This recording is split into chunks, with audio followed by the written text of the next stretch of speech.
दोस्तों नमस्कार। इस वक्त मैं हूँ फुलपरास नगर पंचायत क्षेत्र में। आपको पता होगा कि 18 तारीख को जो है यहाँ वोटिंग होना है और आज जो है चुनाव प्रचार का आखिरी दिन है। ऐसे में जितने भी मुख्य पार्षद के उम्मीदवार हैं फुलपरास नगर पंचायत से, वो सभी जो है आज जो भी कह लीजिए एक अंतिम दाव जो है वो लोग खेल रहे हैं। ऐसे में मुझे एक ऐसे कैंडिडेट दिख गए हैं जो कि यहाँ स्काउट गाइड से राष्ट्रीय अवार्ड इनको मिला है। युवा हैं, पढ़े लिखे हैं, पीजी हैं, पोस्ट ग्रेजुएट हैं। इनसे बातचीत करते हैं कि जहां धनबल का लड़ाई है, फुलपरास में आपको पता होगा धनबल का लड़ाई है और वहां पर इनके जैसे लोग कैसे चुनाव जीतेंगे, और भी फुलपरास नगर पंचायत से संबंधित कुछ क्षेत्र में जो है इनसे हम पर्सनल सवाल करते हैं। आइए, क्या नाम है आपका सर? अपना परिचय हमारे दर्शकों को, मधुबनी टीवी के दर्शकों को और फुलपरास के नगर पंचायत के जो 15 वार्ड हैं उन सभी के जनता मालिकों को अपना परिचय और अभिवादन कीजिए। नमस्कार, मैं महेश कुमार शर्मा मुरली चौक से मुख्य पार्षद का उम्मीदवार हूं। मैं मतदाता मालिकों से अपील करता हूं कि मुझे अपना बहुमूल्य वोट तय करके भारी मतों से विजय बनावे। अच्छा महेश कुमार शर्मा जी, आप जो हैं राष्ट्रीय अवार्ड से सम्मानित हैं स्काउट गाइड में। एमए आपने पॉलिटिकल साइंस से किया है, तो इतना पढ़े लिखे होने के बाद, राष्ट्रीय अवार्ड मिलने के बाद आप देश सेवा में जाना था तो फौज में जाते या कोई और चीज़ में जाते, राजनीति में आकर के क्यों, क्या करना चाह रहे हैं? उनको बोलने दीजिए, आप मुझे उनको बोलने दो ना। देखिए, मैं भारत स्काउट गाइड से प्रेसिडेंट अवार्डेड स्काउट हूं। स्काउट गाइड का मेन मुद्दा होता है एस, सर्व, सेवा। यानी स्काउट का पहला अक्षर ही सेवा का भावना होता है। यदि जिस व्यक्ति में ऐसे आप लोग स्काउट का 5 गुण है, वो मैं अभी विश्लेषण नहीं करना चाहता हूं क्योंकि समय नहीं है। तो स्काउट का पहला जो अक्षर है एस यानी सर्व मतलब सेवा, तो वो तो स्काउट से ही सेवा का शुरुआत हो जाती है। और मैं भारत स्काउट गाइड से प्रेसिडेंट अवार्डेड स्काउट हूँ, साथ ही बेसिक रॉबर लीडर भी हूँ अपने ज़िला में। तो इसमें पढ़ाई लिखाई करके सेवा यानी राजनीति क्षेत्र में आना अत्यंत जरूरी है। यदि क्या कारण है राजनीति में आने का? देखिए, मैं एक चीज़ बताता हूँ। जिस प्रकार अभी जो वर्तमान में आप लोग देखते होंगे भ्रष्टाचार बढ़ा हुआ है, यहाँ के व्यक्ति या जो भी ऑफिसर लोग हैं वो अपने आप को ऑफिसरवाद, अभी जो कहेगा कोई जो लोकतंत्र है या नहीं है, वो ऐसा नहीं है। अभी ऑफिसरवाद है, अफसरशाही हो गया है। इसका एक ही रीजन है, जो जितने भी ऑफिसर सब है तो नीचे कहा जाता है जनप्रतिनिधि घोड़सवार होता है और ऑफिसर घोड़ा की बाती है। जनप्रतिनिधि जिस प्रकार से उसे मूव करेगा उस प्रकार से चलेगा। लेकिन होता क्या है, तो जनप्रतिनिधि जो होता है वो कम पढ़े लिखे लोग होते हैं और ऑफिसर लोग तो ज़्यादा पढ़े लिखे लोग होते हैं। तो वह लोग इनके बातों पर उतना फोकस नहीं करेंगे, क्योंकि ऑफिसर लोग जैसे चाहते हैं वैसे जनप्रतिनिधि को घुमा देता है। इसीलिए पढ़े लिखे लोग रहेंगे राजनीति में, तभी तो ऑफिसर सब जो भी यदि कहीं पे भ्रष्टाचार कर रहा है, करप्शन कर रहा है, तो उस पर फोकस करेगा, उसको उसकी चाल ढाल की पता चलेगा। जो आखिर यह आगे मेरा काम क्यों नहीं हो रहा है, मेरा जनता का काम क्यों रुका हुआ है, कोई ना कोई बहाना लगा देता है। अभी वर्तमान समय में कंप्यूटर का समय है, कहीं कहीं पे जाइए आप तो कहेगा क्या, जो आज सर्वर ने काम किया, कल लिंक फेल है, परसों ये नहीं हो रहा है। मैं कंप्यूटर का ऑपरेटर हूँ, साइबर चलाता हूँ। इस प्रकार से भी मुझे इस सब बातों का अनुभव है। इसीलिए 2 मिनट में काम हो जाएगा, 2 मिनट में काम हो जाएगा। और कोई कहेगा जो मेरे साथ लिंक नहीं काम कर रहा है या फलाना नहीं, तो मैं खुद चेक करूंगा जो क्यों नहीं काम कर रहा है, मैं देखूंगा, उस पर खुद एक्शन लूंगा। इसीलिए राजनीति में पढ़े लिखे लोग को आना अत्यंत जरूरी है। जब तक नहीं आएगा तब तक हमारी देश की यही दुर्दशा रहेगी। धन्यवाद दोस्तों। The youth of today are the leaders of tomorrow. आज का जो युवा है वही कल का नेता है, ये कहा भी गया है। और इन्होंने जो जिस तरह से कहा है, सही में अगर कोई वीडियो है, अगर कोई मान लीजिए अफसर है, वो सब बीपीएससी यूपीएससी रैंक के होते हैं या अच्छे पढ़े लिखे होते हैं, उसके सामने जो मूर्ख नेता रहेगा उसे तो 2 मिनट में वो इधर से उधर कर देगा। ये भी बात कहीं ना कहीं इनकी जायज़ है। अगर पढ़े लिखे लोग ब्यूरोक्रेसी में हैं तो पॉलिटिक्स जो हैं, पॉलिटिशियन जो हैं, उन्हें भी पढ़ा लिखा होना बहुत ज़रूरी है। चल सर, हम यहाँ आप एक सवाल और पूछना चाहेंगे आपसे कि यहाँ धनबल का लड़ाई है। फुलपरास नगर पंचायत में जो मुख्य पार्षद में जो है लोग करोड़ों रुपया खर्च कर रहे हैं। सब कह रहे हैं हम पर वोटर इतना दे दिए, वो कर लिए। आपका हम पर्चा भी देखते हैं जो वाइट कलर का रहता है, वो भी रंगीन आप नहीं। तो क्या लगता है आपको, धनबल और जनबल की लड़ाई में आप अपने आप को कहाँ पा रहे हैं? देखिए, जहाँ तक बात है धनबल की और जनबल की, तो सबसे पहले मेरे साथ तो जनबल है, धनबल तो है नहीं। रही बात किसी भी नेता पर मैं लेता हूँ जो वर्तमान में कह रहा है, जो मैं 5 लाख चुनाव में खर्च किया हूँ, 10 लाख खर्च किया हूँ, 20 लाख खर्च किया हूँ, यदि वो ऐसे मीडिया पे आकर के बोले तो मैं मानूंगा जो है वो किया है। यदि उसमें हिम्मत है तो वो आकर के कहे जो मैं 3 लाख क्रॉस किया हूँ खर्च करने में। मैं देखता हूँ कौन सब नेता आता है, क्यों? क्योंकि वो 2 नंबर की पैसा को यूज करता है कहीं पे, उतना आदेश ही नहीं है खर्च करने, और उतना आदेश ही नहीं है खर्च करने के लिए जो वो खर्च करेगा। रही बात क्या कहते हैं खर्च पे, चलिए मान लेते हैं वो 2 नंबर का पैसा खर्च करता है। आप 2 लाख ले लीजिए, 1 लाख लीजिए, या 10,000 का उदाहरण ले लीजिए। जो नेता 10,000 यदि खर्च किया है तो वो कोई ना कोई तो मुद्दा होगा। अपने जेब से 10,000 खर्च किया है, जनता में बांट दिया है अभी, तो कोई ना कोई जरूर मुद्दा होगा जो आगे हम 10 के बदले 20 लूटें, इसमें कोई दो मत नहीं है। और वर्तमान में जननायक कर्पूरी ठाकुर कहा करते थे जो पैसा लेकर के मत डालने की आदत मत लगाओ। यदि यह आदत लग गया तो गरीब की बेटा नेता नहीं बन सकता है। और वर्तमान में वही हो भी रहा है, जो पैसा लेकर के गरीब को बेटा को नेता बनने से रोका जाता है। लेकिन हम इसमें से नहीं है और हमारा समाज मुझे चाहता है, मुझे ज़रूरत नहीं है पैसा बांटने की। आप लोग देख सकते हैं मेरे चारों तरफ उतना समाज है जो मुझे पैसा की कोई ज़रूरत नहीं है। वैसे ही मुझे मत प्राप्त है, मत नहीं बहुमत प्राप्त है। बहुत शानदार बात इन्होंने कहा है। दोस्तों, अगर पैसा लेकर के आप मत डालना शुरुआत कर देंगे तो गरीब का बेटा जो है नेता नहीं बनेगा। बहुत बड़ी बात इन्होंने कही है। हम यहाँ के कुछ क्षेत्र पर अब आपसे सवाल करना चाहेंगे। सबसे पहला हम लेंगे स्वास्थ्य, सड़क, शिक्षा, बेरोजगार, इन सभी युवाओं के लिए भी, आप युवा भी हैं उनके लिए भी बोलिए। सबसे पहले जो है सर, आप स्वास्थ्य के क्षेत्र में बोलिए कि क्या फुलपरास के लोग जब बीमार पड़ते हैं तो वो कहाँ जाते हैं और क्या वो उन्हें वहाँ पे उचित व्यवस्था मिलती है?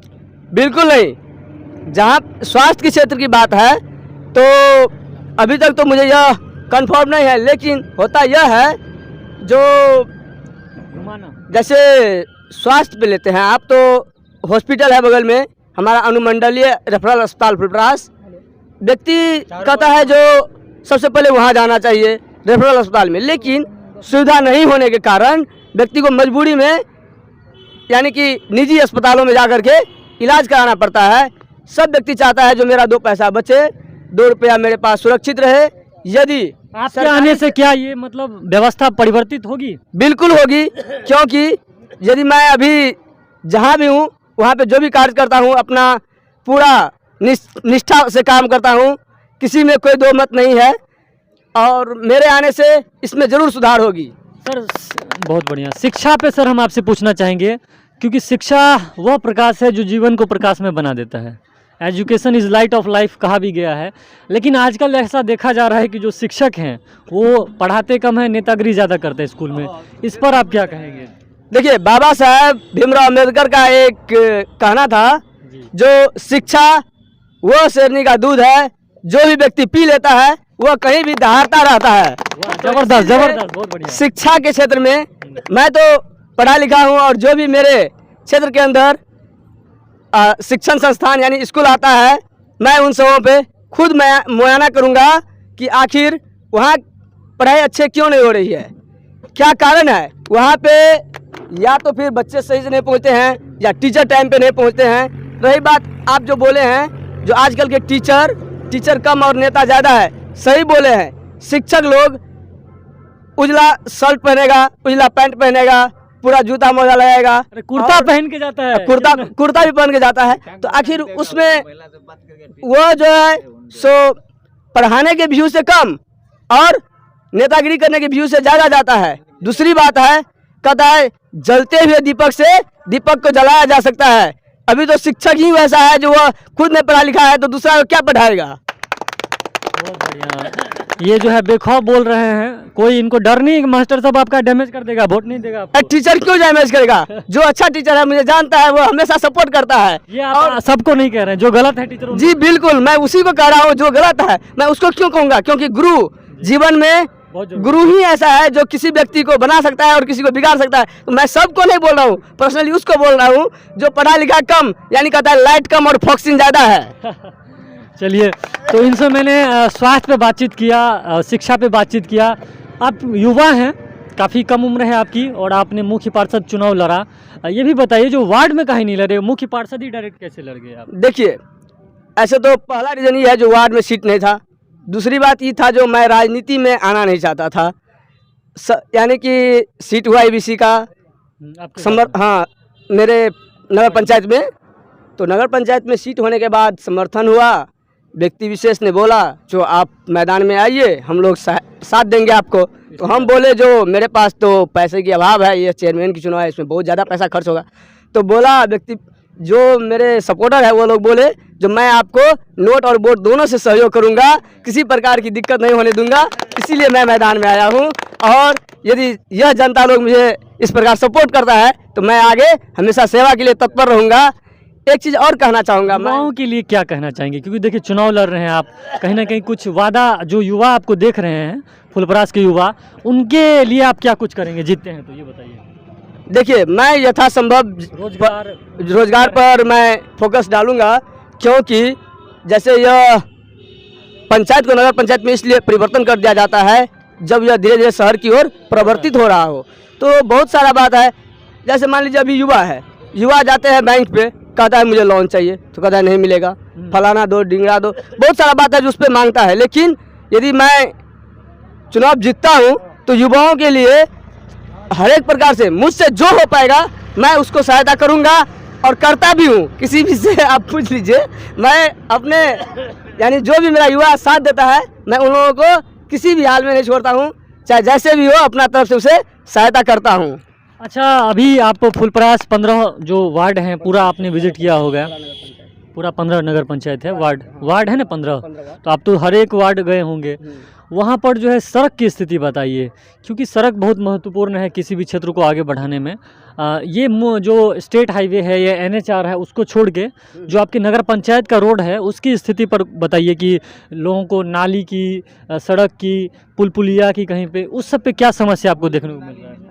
देखिए, वर्तमान में जितने भी ग्रामीण सड़क है या किसी भी योजना से सड़क बनाया गया है, तो ऐसे सभी गांव में सड़क की अच्छा व्यवस्था नहीं है, समुचित व्यवस्था नहीं है। अभी मेरे ही गांव के ले लीजिए तो बहुत सारा ऐसा गली है जिस गली में अभी तक ईंट का भी यानी कच्ची सड़क भी नहीं बना हुआ है, पक्की सड़क की बात तो दूर है। वर्तमान में मध्य विद्यालय मुरली है, वहाँ पे गांव के पूरा गांव का बच्चा जाता है पढ़ने के लिए, लेकिन उस गली में अभी तक कोई सड़क की निर्माण नहीं की गई है, अभी तक नहीं। जो कि माननीय मुख्यमंत्री नीतीश कुमार के द्वारा 7 निश्चय योजना के तहत लगभग सभी फंड पर पैसा आता है, लेकिन फिर भी नहीं बना है। इसी तरह से मैं दूसरे वार्ड में भी गया, वहाँ भी इसी तरह से है। आप नगर पंचायत का एक गांव है सिसवाबड़ी में चलते हैं, जहाँ पे माली जाति का घर सब है, उस घर के आसपास में अभी तक सड़क नहीं बना हुआ है। जिस समय में दशहरा के आसपास चुनाव था, उस समय किसी भी प्रतिनिधि को या व्यक्ति विशेष को वहाँ से गुजरने में कठिनाई होती थी, क्योंकि लगभग 2 फीट पानी था उस सड़क पे। तो सड़क की जो है मतलब अगर कहीं पे सड़क है तो जल जमाव है, सड़क है बना हुआ नहीं है, कच्ची है, लेकिन वहाँ भी जल जमाव है। केवल वहाँ पे मिट्टीकरण भी नहीं किया गया है अभी तक। तो आप इस पे क्या पूछते हैं हमसे? सड़क की स्थिति ठीक नहीं है। दोस्तों, माननीय मुख्यमंत्री नीतीश कुमार ने 7 निश्चय के तहत, सही बात है, प्रत्येक वार्ड में जो है पर ईयर 20 लाख रुपए तक का काम करने का जो है आदेश दिया था।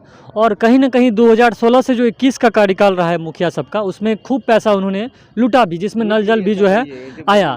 लेकिन फिर भी ये कह रहे हैं कि ना PCC सड़क, कहीं पे मिट्टीकरण का भी जो है काम नहीं देखने को मिला है। तो ये दुर्भाग्यपूर्ण है।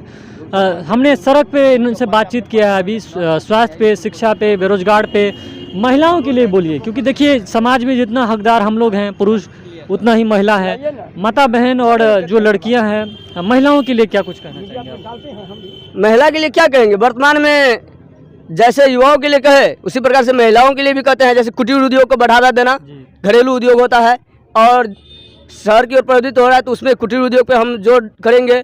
क्योंकि वर्तमान में यदि कहते हैं जो सब कहेगा मुझे सरकारी नौकरी चाहिए, तो यह पॉसिबल तो नहीं है। लेकिन कुटीर उद्योग, जो घरेलू उद्योग किया जा सकता है, हर घर को एक उद्योग में परिवर्तन किया जा सकता है, तो मैं उस पर प्रकाश डालूंगा। अच्छा, आज चुनाव प्रचार का कहीं ना कहीं आखिरी दिन है, आप चुनाव प्रचार भी कर रहे हैं अपना, और मान लीजिए लास्ट एक क्या रिक्वेस्ट पब्लिक से करेंगे और अपना क्या चुनाव चिन्ह है और क्या उनसे आखिरी विनती करेंगे आप? देखिए, मेरा चुनाव चिन्ह मारुति वैन छाप है, जो ईवीएम नंबर 1 पर क्रम संख्या 13 पर रहेगा। मैं मतदाता मालिकों से सभी से हाथ जोड़कर विनती करता हूं कि आप लोग मुझे अपना बहुमूल्य वोट देकर भारी मतों से विजय बनावे। साथ ही एक चीज़ है, मैं इस पर प्रकाश डाल दूं, जो कहीं पे यह नहीं कहा गया है जो नेता मालिक होता है, कहा गया है मतदाता मालिक होता है।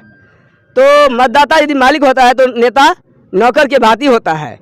तो व्यक्ति विशेष क्या करता है, नेता को इस प्रकार से चुनता है, उसका पर्सनैलिटी देखकर, उसकी पैसा देखकर, या उसका पहुंच, अरे उसमें कुछ नहीं रखा हुआ है। आप यदि उसी व्यक्ति को अपना नौकर मान लीजिएगा जो आपसे ज़्यादा है, तो वह आपका नौकरी क्या करेगा? आप उसको अपने नौकरी में रखिए ना, उस पर प्रकाश डालिए, उसे अपना नेता बनाइए। जब भी आप उसको खोजिएगा तो मिलेगा। तो इसलिए इस क्षेत्र में ऐसे व्यक्ति की कमी नहीं है, लेकिन व्यक्ति उस पर गौर नहीं करता है। गौर करता है जो यह नेता है कैसा नेता होगा, इस पर फोकस करता है। इसीलिए मैं कहूँगा, जो मैं तो मतदाता मालिकों से अपील करता हूँ, जो मैं आपकी नौकर बनने के लिए तैयार हूँ, आप लोगों को स्वीकार है तो मतदान कीजिए। सर, आप कहीं ना कहीं बहुत ही शिक्षित लग रहे हैं मुझे। एक बार हमारे जो भी दर्शक हैं और जो भी नगर पंचायत से लोग देखेंगे आपको, उनको अपना एजुकेशनल क्वालिफिकेशन बता दीजिए, प्राइमरी से लेके अभी तक लास्ट जो भी क्वालिफाइड है। जी हाँ, मैं राजकीय मध्य विद्यालय से 8वीं पास करने के बाद श्री कृष्ण यादव उच्च विद्यालय में से 10वीं किया हूँ। चंद्रमुखी भोला कॉलेज डोर घोंवडिया से BA और RK कॉलेज मधुबनी से पॉलिटिकल साइंस से MA किया हूँ।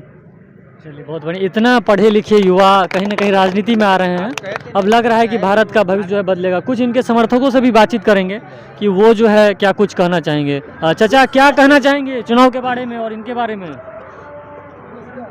चुनाव के विषय में कहते हैं जो 100% मुरली में जो है नगर पंचायत में, फुलपरास नगर पंचायत में, तो 100% वोट जो है से महेश कुमार शर्मा उर्फ राम सिंह का है।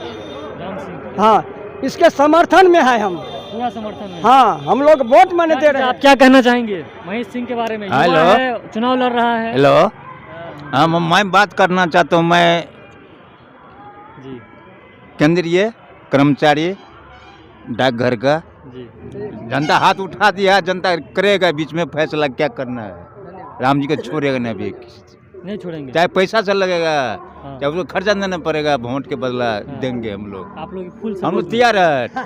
कोई मैक का हीरो नहीं है कि नहीं देगा, नहीं जीतेगा, जीतेगा। चलिए, बहुत बढ़िया। और भी लोगों से हम बातचीत करेंगे। आइए, क्या कहना चाहेंगे सर, फुलपरास नगर पंचायत चुनाव में जो आप कहीं ना कहीं घूमे हैं, 2 दिन अब बचा हुआ है, क्या रहा पब्लिक का, क्या मतलब रहा? पब्लिक का बहुत समर्थन है इसको, और ये जीतेगा ही, नहीं जीतने का कोई सवाल नहीं उठेगा। 90% जीतेगा, 100% जीतेगा, 90% नहीं, 100% जीतेगा। कहाँ कहाँ गए हैं कि पूरा वार्ड घूमे या कोई छोड़ भी दिए? 15 वार्ड। देखो 15 वार्ड है, करीब करीब हम पूरे 15 वार्ड में घूमे हैं। अपना जो है ना बहुमूल्य समय जो है ना इसके साथ हर जगह गुजारे हैं। मेरे गांव से आन गांव में बहुमत बहुत है ज़्यादा। ये गांव से, ये तो गांव 4 वार्ड है, इससे बहुमत ज़्यादा आन गांव में है। दूसरा गांव में? हाँ, दूसरा गांव बहुमत है आन गांव में। आन गांव में। अच्छा, पकड़ियो नहीं। मैं चेयरमैन से मैं भरपूर, मैं हम जहाँ तक होगा वहाँ तक हम लोग संभव करते हैं। और पूरे जितने परिवार हम हैं, शिक्षा विभाग में एक बात कहना जितने परिवार हैं, हम लोग आँख मूंद के उसको वोट डालेंगे और जहाँ तक संभव हो वहाँ तक हम लोग प्रयास करेंगे।